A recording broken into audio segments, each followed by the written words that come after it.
Somewhere I Belong, Chapter 3, Part 3. I'll admit, he knows how to take care of himself physically, but he's still a brute for attacking those poor stallions last night. Those stallions started the fight, and he defended himself, Lyra interjected. Yeah, and he defended Ditzy from those same goons yesterday, Rainbow said as she stared at the mare. Physical ability is only half the battle, Rainbow Dash.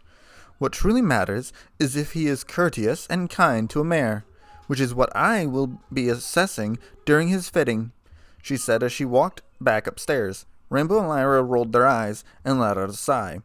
As they left the shop, the mares felt 3 small fillies squeeze past them and run out into the street. The 3 fillies suddenly ran into a hard object, causing them to fall over. Ow, what did we... The yellow filly was cut off as she saw the human lying on the ground in front of them. Sorry about that, mister. It's fine, he said as he got to his feet. Rainbow caught up to the small fillies and landed in front of them. Where are you 3 going in such a hurry? We're going to the Everfree Forest to see Zecora, the white filly said with a smile. Are you 3 crazy? That place is way too dangerous for you 3. We've been to Zecora's hut before, and I know the way back like the back of my hand, Sweetie said in an annoyed tone. No way I'm letting you 3 go into that place alone.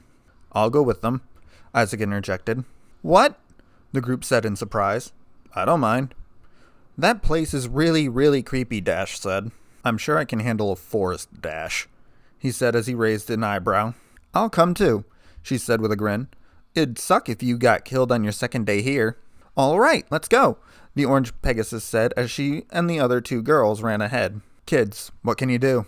He shrugged. Tell me about it. I take it that the yellow one is AJ's sister. Yeah, that's Apple Bloom, and the unicorn is Sweetie Belle, Rarity's sister, she said as she pointed to the girls. I see, and the Pegasus? That's Scootaloo.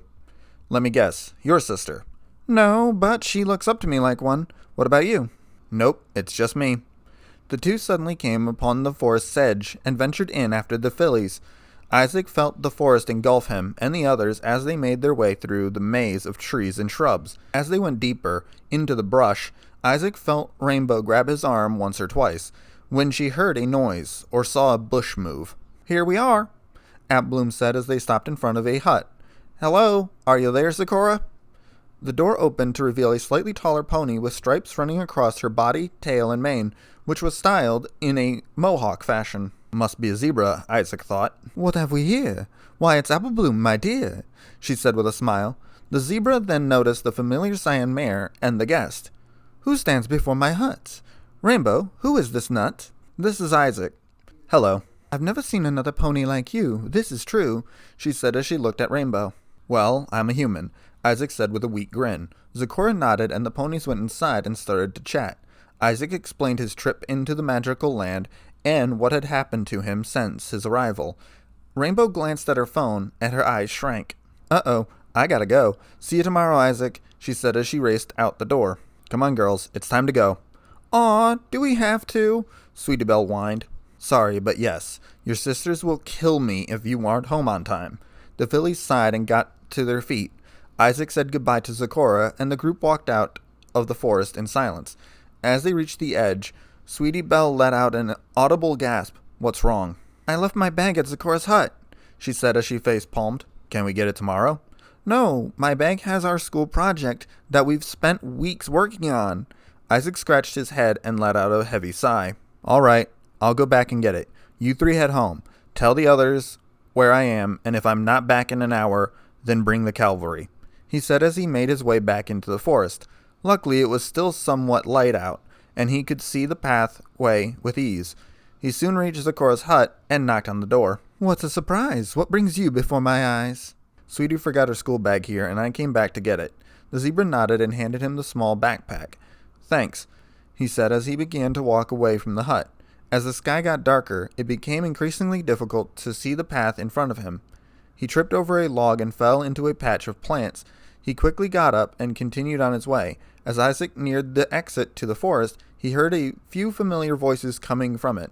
He emerged from the forest to see Rainbow, Rarity, AJ, and Twilight with worried looks on their faces. Isaac walked up to them with a raised eyebrow. Sup, you're okay?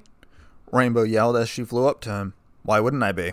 That place is dangerous, Twilight exclaimed. Seems like your average forest to me. he said as he handed Rarity the bag. "I'm terribly sorry about this, Isaac," she said in a sad tone. "It's fine. Nothing too bad in there," he said as he walked past the mares and made his way back into town. The mares quickly caught up to him, and the group walked until it was time to go their separate ways. Isaac walked into the library and let out a yawn. "Well, night, Twilight. I'm going to hit the hay early." "Okay, see you tomorrow," she said with a smile. Isaac returned the gesture and entered the guest room. As he removed his shirt, 3 blue petals fell to the floor.